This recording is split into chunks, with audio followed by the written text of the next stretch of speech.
সুপ্রিয় দর্শক, গ্রাম বাংলার এই মেঠো পথ যেন এক জীবন্ত সংগ্রামের গল্প। দেখতে পাচ্ছেন চারদিকে কাদা আর জল।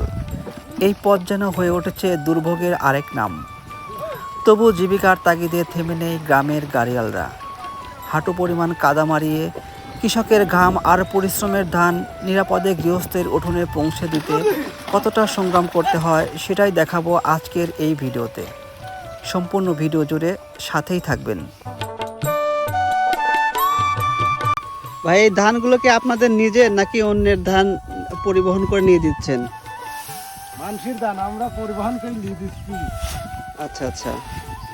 এই কাদা মাখা রাস্তায় আপনার এক ট্রিপে কয়টি ধান নেওয়া যাচ্ছে? 25-60, 30-60 এরকম করলে যে যেরকম পারে। আচ্ছা আচ্ছা। শুকনা রাস্তা হলে আরো বেশি নেওয়া যায় না?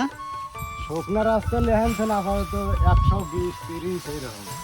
আচ্ছা আচ্ছা। কয়টি যাচ্ছে ভাই? ভাই 30-60 নেও ভাই। 30-60 নেবেন না? হ্যাঁ। আচ্ছা, এই ধান পরিবহনের জন্য আপনাদের মজুরিটা কিভাবে দেওয়া হয়? ভাই আমরা গাড়ির পাঠে নেই। গাড়ির পাঠে কেবে মনে করেন 30-60 ধান নিলে ভাই 3-8 লাখ লাগবে। ও আচ্ছা মনে আচ্ছা। করেন যে 1,00,000 দিন কামলা। জি জি। 1,000 দিন কামলা 80 টাকা ছোলা, 20 টাকা কেজি মনে করেন যে ঘুরে, তাহলে আমার তো কিছু টাকা লাগবে ভাই। গাড়ি তো ভাই লস যাচ্ছে, কিন্তু আমার কিছু করার নাই ভাই। ও টাকার বদলে আপনার ধানের আটি নেন না? হ্যাঁ হ্যাঁ হ্যাঁ। আচ্ছা আচ্ছা।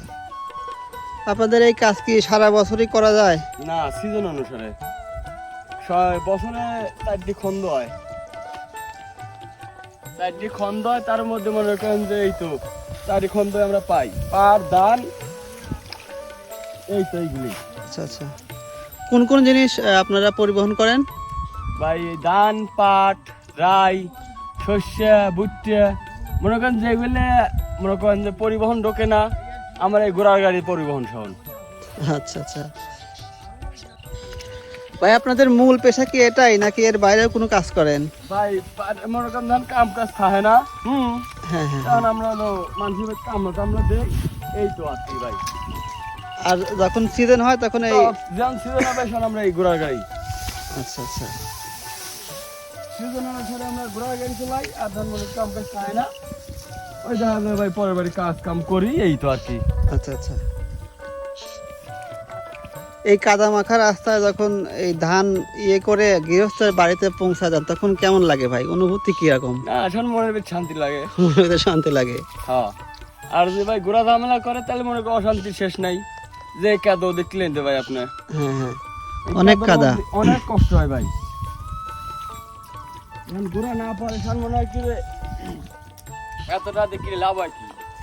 কালকে একজন আইছিল, আজকে আর আসে নাই, কাল গৈরমুর বাড়ি চলে গেছে, নাম হইলো কোকিল। এই হচ্ছে কাদা দেখে ভয় পাইছে নাকি? হ্যাঁ, কাদা দেখি ভয় পায় আর আসে নাই আজ। ভাই, আপনি কয় আটি নিচ্ছেন? দেখি কয় আটি আছে, 30-60 মতন দেওয়া লাগবে মনে হয়। আচ্ছা আচ্ছা। আধুনিকতার এই যুগেও গ্রামের কৃষি এখনো নির্ভর করে এই ঘোড়ার গাড়ির ওপর। কৃষকের ঘামে ফলানো সোনালী ধান পৌঁছে দিতে গাড়িয়ালদের পাড়ি দিতে হয় এমন কাদা ভরা দুর্গম পথ। পথ কষ্টের হলেও থেমে থাকে না তাদের জীবন সংগ্রাম, কারণ এই ধানের সাথে জড়িয়ে আছে পরিবারের হাসি, সন্তানের স্বপ্ন আর জীবিকার আশ্রয়। সুপ্রিয় দর্শক, এই দৃশ্য শুধু ধান বহনের নয়, এটি এক কঠোর পরিশ্রমী জীবনের প্রতিচ্ছবি। গ্রামের এই সংগ্রামী মানুষগুলোর জীবনযুদ্ধই আমাদের গ্রাম বাংলার প্রকৃত সৌন্দর্য। তাদের ঘামেই বেঁচে থাকে কৃষি, বেঁচে থাকে আমাদের শেকড়।